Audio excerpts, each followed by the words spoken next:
Hello friends, आप लोग कैसे हैं। मुझे आशा ही नहीं पूर्ण विश्वास है कि आप लोग अच्छे होंगे और अपने पढ़ाई के प्रति लगनशील होंगे। चले मित्र, आज हम लोग सीधे अपने टॉपिक, अपने कंसेप्ट की ओर बात करेंगे। जैसा कि आप सभी मित्रों को यह पता होगा कि हम पिछले वाली वीडियो में हेल्पिंग वर्ब और मेन वर्ब का पूरा कंसेप्ट ले चुके हैं और इस वीडियो में जो हम बात करने वाले हैं मित्र, उस वीडियो के अगले कंसेप्ट, अगले टॉपिक पे हम लोग बात करेंगे।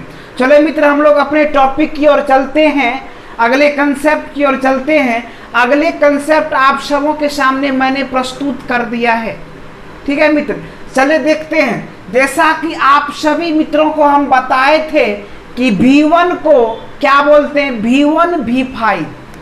V1 और V5 प्रेजेंट टेंस को निरूपित करता है। V1 और V5 किसको बताता है, प्रेजेंट टेंस को, और V2 बताता है पास्ट टेंस को। V3 बताता है, क्या बताए थे, V3 किसके नजदीक में है, V2 के नजदीक में है, तो ये क्या हो जाएगा, पास्ट पार्टिसिपल। और V5 तो बता दिया आपको प्रेजेंट टेंस। और ये V4 देखिए किसके नजदीक में, इस प्रेजेंट टेंस के नजदीक में है कि पास्ट टेंस के नजदीक में है। तो आप सभी मित्रों को यह दिखाई दे रहा होगा कि यह जो V4 है यानी या किसके नजदीक में है, V5 के नजदीक में है।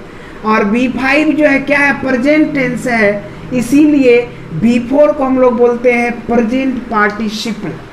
क्या है, ये याद करने का टेक्निक है मित्र, क्या है, टेक्निक है। और आपको जिस वर्ब में V2 और V3 में ईडी लगा करके हम लोग क्या कर देते हैं, जिस वर्ब में ईडी लगा करके V2 और V3 हम लोग बना देते हैं, ठीक है, ऐसे वर्ब को रेगुलर वर्ब कहा जाता है। क्या बताए मित्र, जिस वर्ब में ईडी लगा करके V2 और V3 हम लोग बना लेते हैं उस वर्ब को रेगुलर वर्ब कहेंगे। क्या कहेंगे मित्र, रेगुलर वर्ब। कंसेप्ट समझ में आ रहा है मित्र, क्या बताए, जिस वर्ब में ईडी लगा करके V2 और V3 हम लोग बना लेते हैं वैसे वर्ब को क्या बोलते हैं, रेगुलर वर्ब बोलते हैं। क्या बोलते हैं, रेगुलर वर्ब बोलते हैं। इसमें डायरेक्ट ईडी लगा दिए और V2 और V3 बन गया। लेकिन उसके बाद हम लोग अगले कंसेप्ट में देखते हैं। यहीं पर देखिए मित्र, जिस वर्ब का V2 और V3 बनाना आसान हो, जिस वर्ब का V2 और V3 बनाना आसान हो वैसे वर्ब को वीक वर्ब कहेंगे, क्योंकि ये बनाने में आसान है। V2 और V3 डायरेक्ट ईडी लगा देते हैं, V2 और V3 बन जाता है, आसानी से बन जाता है। और जब V2 और V3 आसानी से बन जाए तो ऐसे वर्ब को हम लोग वीक वर्ब के नाम से जानेंगे। कैसे, क्या जानेंगे, वीक वर्ब के नाम से। कंसेप्ट समझ में आया मित्र। जिस वर्ब में V2 और V3 बनाने के लिए ईडी लगाते हैं, यानी जिस वर्ब में ईडी लगा करके V2 और V3 हम लोग लगाते हैं वैसे वर्ब को रेगुलर वर्ब के नाम से जाना जाता है। और जिस वर्ब का V2 और V3 बनाना आसान हो, बिल्कुल इजी हो, वैसे वर्ब को वीक वर्ब के नाम से जाना जाएगा। किस वर्ब के नाम से जाना जाएगा मित्र, वीक वर्ब के नाम से जाना जाएगा। किस नाम से जाना जाएगा मित्र, वीक। जिस वर्ब का V2 और V3 बिल्कुल बनाना आसान हो वैसे वर्ब को वीक वर्ब के नाम से जाना जाएगा। किस नाम से जाना जाएगा मित्र, वीक वर्ब के नाम से जाना जाएगा। क्या बताए मित्र, जिस वर्ब का V2 और V3 बनाना बिल्कुल आसान हो, डायरेक्ट ईडी लगा करके V2 और V3 बना देते हैं वैसे वर्ब को वीक वर्ब के नाम से जाना जाता है। क्या मित्र, और अब देखिए मित्र, यहाँ पर हम अगले कंसेप्ट में देख रहे हैं कि V1 में गो है, V4 में डायरेक्ट ING लगाएंगे और V5 में SEIS लगाएंगे। इसमें तो कोई झंझट नहीं है। अरे झंझट होता है तो V2 और V3 में होता है कि नहीं मित्र। लेकिन इस V2 और V3 में देख रहे हैं हम, क्या बताए कि V1, V2, V3, V4 और V5 में हर एक में V1 छुपा हुआ रहता है, लेकिन इसमें जो है V1 छुपा हुआ नहीं है, इसमें V1 वो नहीं है V2 और V3 में। यहाँ पर क्या है, अपवाद है, ये इंग्लिश ग्रामर के रूल का पालन यहाँ पर ये कुछ अपवाद हो रहा है, रूल का पालन नहीं कर रहा है, और बहुत सारा अपवाद आपको इंग्लिश ग्रामर में मिलेगा। तो यहाँ पर हम देख रहे हैं कि V2 और V3 में कोई रूल का पालन नहीं कर रहा है। डायरेक्टिव V2 अलग है वेंट, और V3 डायरेक्टिव अलग है गॉन, है कि नहीं मित्र? V2 डायरेक्टिव अलग है वेंट, और V3 डायरेक्टिव अलग है गॉन। ये किसी भी रूल का पालन नहीं कर रहा है। जब रूल का पालन नहीं करे, जब V2 और V3 में रूल का पालन नहीं करे, तो ऐसे वर्बों को इरेगुलर वर्ब के नाम से जाना जाता है मित्र, अनियमित वर्ब। ये हुआ नियमित वर्ब और ये हुआ अनियमित वर्ब। और इरेगुलर वर्ब, जिस वर्ब में डायरेक्ट, यानी इस वर्ब में क्या होता है, डायरेक्ट ईडी लगा करके आसानी से हम लोग बना देते थे V2 और V3, लेकिन ये क्या कर रहा है, अपवाद का काम कर रहा है, कोनो नियमे का ये पालन नहीं कर रहा है। और जब V2 और V3 में कोई नियम और रूल रेगुलेशन नहीं हो, तो ऐसे वर्ब को इरेगुलर वर्ब के नाम से जाना जाएगा मित्र। किस नाम से जाना जाएगा मित्र? इरेगुलर वर्ब के नाम से जाना जाएगा। समझ में आया मित्र? जिस वर्ब में यानी V2 और V3 बनाने में क्या हो, किसी भी रूल का पालन नहीं करता है, वो नॉट रूल, नहीं उसमें कोई रूल रेगुलेशन है। और जब रूल रेगुलेशन नहीं है, तो ऐसे वर्बों को इरेगुलर वर्ब के नाम से जाना जाएगा। किस वर्ब से जाना जाएगा? इरेगुलर वर्ब, अनियमित वर्ब, अनियमित क्रिया। समझ में आया मित्र? चलिए मित्र, आप देख रहे हैं स्ट्रॉन्ग वर्ब का कंसेप्ट क्या है। इसमें क्या था, वीक वर्ब में V2 और V3 बनाने में हम लोग डायरेक्ट ईडी लगा करके V2 और V3 बना देते थे, लेकिन यहां पर देख रहे हैं कि ये कोई रूल का पालन नहीं कर रहा है। मतलब इसका V2 और V3 बनाना आसान नहीं है जितना ये है। इसमें जो है V2 और V3 बनाना डायरेक्ट रूल का पालन नहीं करेगा। डायरेक्ट यदि रूल का पालन नहीं करेगा तो V2 और V3 बनाने में कठिनाई हो सकती है। और जब कठिनाई होगी तो वो क्या हुआ है, मजबूत वर्ब है ना, वो स्ट्रॉन्ग वर्ब है, इसीलिए वो अपने रूल का पालन उसमें नहीं हो रहा है, उसमें कोई रूल और रेगुलेशन नहीं लग रहा है। और जब रूल और रेगुलेशन नहीं लगे, और जब V2 और V3 बनाना आसान नहीं हो, इजी नहीं हो, नॉट इजी हो, तो ऐसे वर्बों को स्ट्रॉन्ग वर्ब यानी मजबूत क्रिया के नाम से जाना जाएगा। किस वर्ब से नाम से जाना जाएगा मित्र? स्ट्रॉन्ग वर्ब के नाम से जाना जाएगा।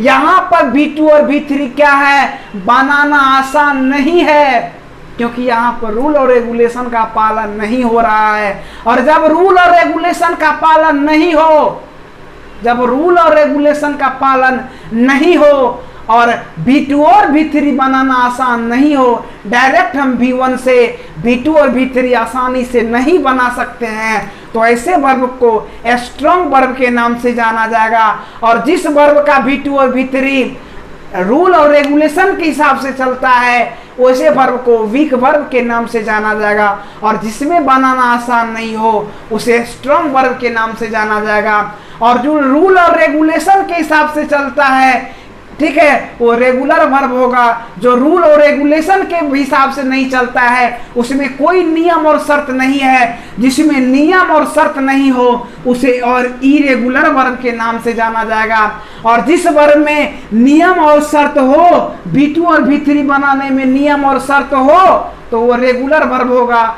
और जिस वर्ब में V2 और V3 में बनाने में कोई नियम और शर्त नहीं हो, ऐसे वर्बों को इरेगुलर वर्ब के नाम से जाना जाएगा। कंसेप्ट में समझ में आया? जिस वर्ब का V2 और V3 बनाना आसान, वो वीक वर्ब। जिस वर्ब में V2 और V3 बनाने में किसी भी नियम और शर्त का लागू हो रहा है, कोई नियम और शर्त लागू हो रहा है, तो वो रेगुलर वर्ब होगा। क्या होगा मित्र? रेगुलर वर्ब होगा। और जिस वर्ब में V2 और V3 बनाने में कोई नियम और शर्त नहीं लग रहा है, ऐसे वर्बों को इरेगुलर वर्ब के नाम से जाना जाएगा। क्या नाम से जाना जाएगा मित्र? इरेगुलर।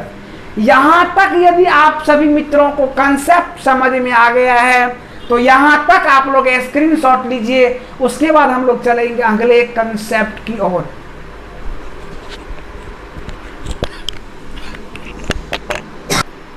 आई होप कि आप लोग पिछले वाले कंसेप्ट का स्क्रीनशॉट ले लिए होंगे। उसके बाद हम लोग चलते हैं मित्र अगले कंसेप्ट की ओर।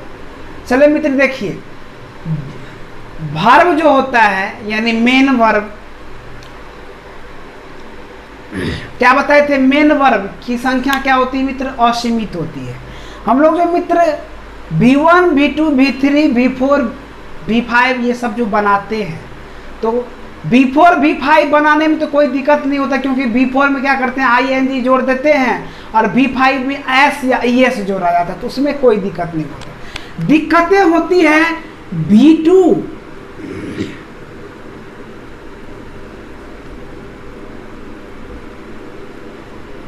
और V3 बनाने में। कहां पर दिक्कतें होती है मित्र? V2 और V3। तो ये 4 सेट हम लिए हैं मित्र, और इस 4 सेट के माध्यम से हम लोग जानेंगे। चारों सेटों में अलग अलग रूल है मित्र, अलग अलग पैटर्न है। फर्स्ट सेट में हम लिखे हैं कि जब V1 में हम लोग ED लगा देते हैं, तो डायरेक्ट सेट 1 में डायरेक्ट हम लोग क्या करते हैं ED लगा करके V2 और V3 बना लेते हैं। डायरेक्ट क्या करते हैं सेट 1 के माध्यम से हम जानेंगे कि V2 और V3 बनाने के लिए ED लगा करके V2 और V3 यानी V1 में ED लगा करके V2 और V3 बना लिया जाता है। सेट 1 के माध्यम से V2 और V3 बनाने के लिए ED लगा करके V2 और V3 हम आसानी से बना लेते हैं। सेट 2 हमारा कहता है कि कुछ कुछ वर्बों का, क्या बताए मित्र? कुछ कुछ वर्बों का जो तीनों रूप होता है, यानी V1, V2 और V3, ये तीनों क्या होता है? समान होता है। ये तीनों क्या होता है? समान होता है। V1, V2 और V3। और उसमें बताए मित्र, पहला जो सेट 1 है उसमें बताए V2 और V3 बनाने के लिए हम लोग क्या करते हैं? V1 में ED लगा करके डायरेक्ट V2 और V3 हम लोग क्या करते हैं? बना लेते हैं। V1 में ED लगा करके V2 और V3 बना लेंगे।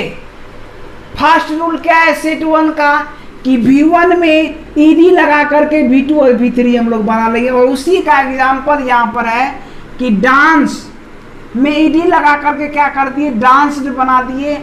और V3, इसमें भी V3 ED लगा करके V3 डांस बना दिए। इसमें क्या किया कि V1 में ED और V3 में भी ED, यानी V1 में यदि हम ED लगाएंगे, सेट 1 मेरा कहता है कि V1 में यदि हम ED लगाएंगे और तो V2 और V3 ये आसानी से, सिंपल रूल है, ये बनता है।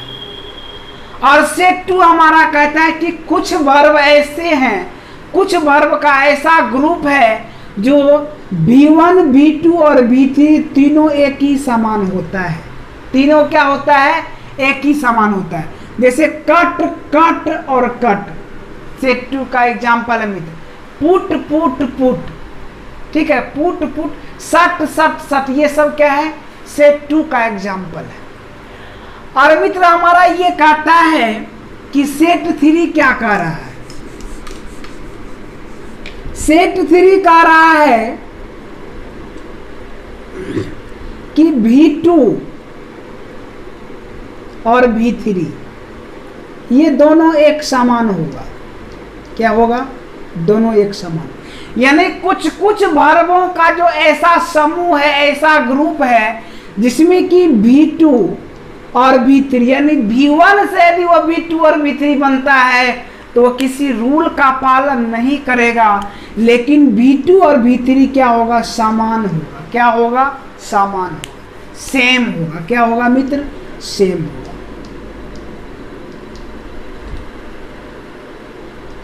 कुछ वर्बों का ऐसा समूह है, ऐसा ग्रुप है, जिसमें यानी सेट 3 कहता है मेरा कि कुछ वर्ब ठीक है, कुछ क्रिया का ऐसा समूह है जिसमें V1 और V2, V1 से भी हम लोग V2 और V3 बनाएंगे तो वो किसी रूल का पालन तो नहीं करेगा, लेकिन V2 और V3 क्या होगा, उसका सेम होगा यानी समान होगा। एग्जाम्पल में देखिए, जैसे बाय मतलब क्या होता है, खरीदना। उसका V2 होता है बाउट और V3 होता है बाउट। देखिए यहाँ पे V2 और V3 क्या है, समान है, लेकिन V1 से जो डायरेक्ट V2 और V3 में बना है, इसमें कोई रूल और रेगुलेशन का ये पालन नहीं किया है, किसी भी रूल और रेगुलेशन का पालन नहीं किया। उसके बाद हम लोग चलेंगे मित्र सेट 4 पर। सेट 4 कहता है कि जो V1 है और V2 है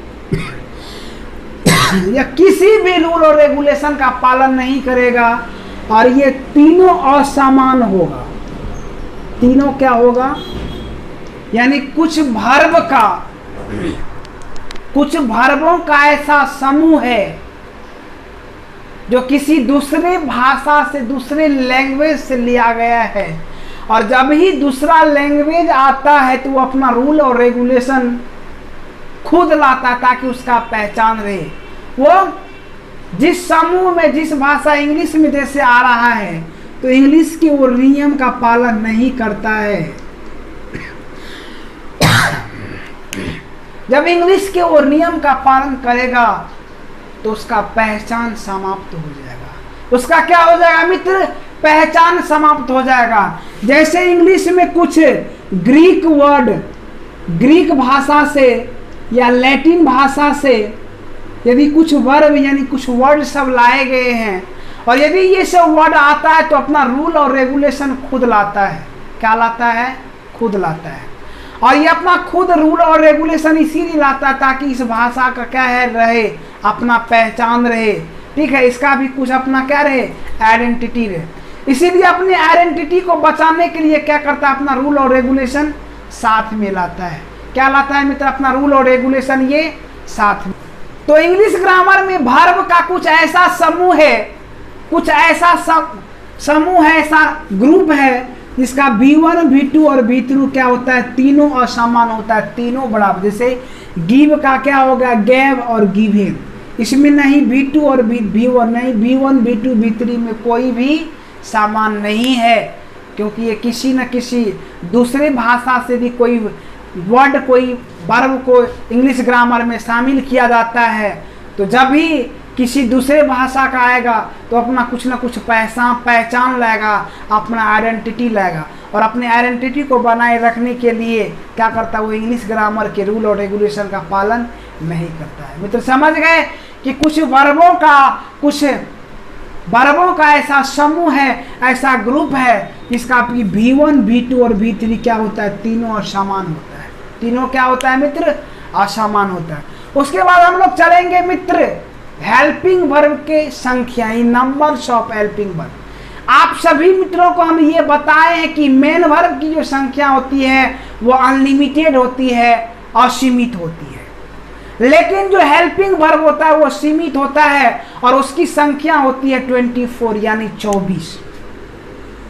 कितनी होती है मित्र, 24 यानी 24। यहाँ पर आप गिनती कर सकते हैं मित्र। एम यहाँ पर आपको हम बताएंगे कैसे याद किया जाता है। तो सबसे पहले बी ग्रुप का, किसका ग्रुप का, इस ग्रुप को किस नाम से जाना जाता है मित्र, 2B ग्रुप।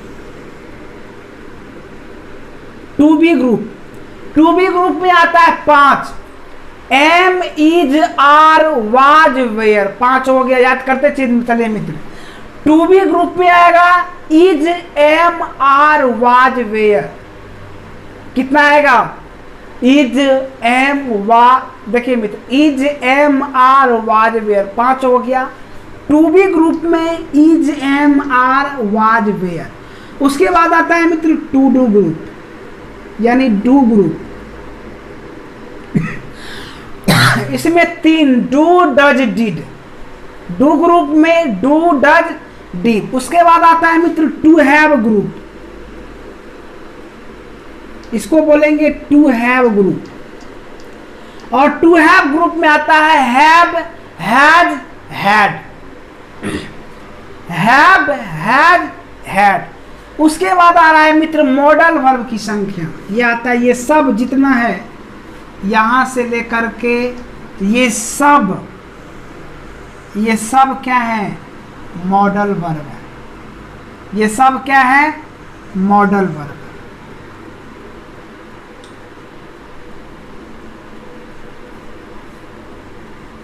और अब हम लोग मॉडल वर्ब की गिनती कर लेते हैं।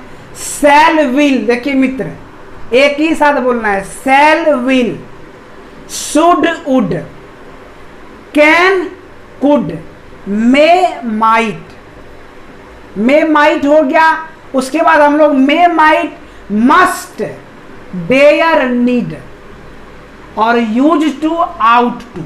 देखिए मित्र शैल, विल, ठीक है, should, would, can, could, could नहीं पढ़िएगा यहां पर, इसको शुल्ड उल्ड नहीं पढ़िएगा, could, should, would, can, could, could नहीं could, may, might, must, dare, need, use to, ought to. कितना हुआ? 1 2 3 4 5 6 7 8 9 10 11 12 13। कितना? 13 मॉडल वर्ब। टू बी के अंतर्गत 5, ये 3 और ये 3। मॉडल वर्ब कितना? 13। चलिए उसके बाद टू बी कितना? 5। टू हैव कितना? 3। To have 3। टू डू कितना? 3। कितना हुआ? जोड़िए 24 हुआ। यानी टोटल जो हेल्पिंग वर्ब की संख्या है वो कितनी है? 24 है। और एक साथ आपको ग्रुप बना करके याद करना। टू बी के अंतर्गत am, is, was, were, am, is, are, was, were, ठीक है। टू डू के अंतर्गत do, does, did. To have के अंतर्गत हैव, हैज, हैव। उसके बाद मॉडल वर्ब याद करना है। Shall, will, should, would, can, could, may, might, ठीक है।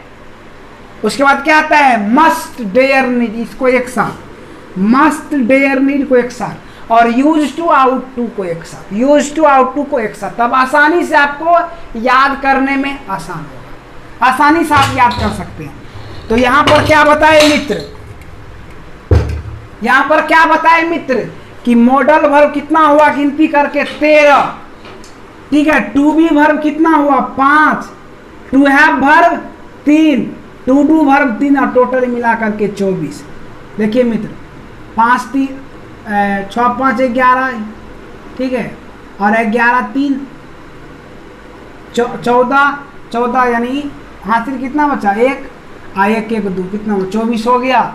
यानी हेल्पिंग वर्ब को यानी टोटल हेल्पिंग वर्ब कितना है? 24 है। कितना है मित्र? 24। कंसेप्ट समझ में आ गया? यदि आप सभी मित्रों को यहां तक का कंसेप्ट समझ में आ गया है तो आप लोग यहां तक स्क्रीनशॉट लीजिए। उसके बाद हम लोग अगले टॉपिक, अगले कंसेप्ट पर बात करेंगे।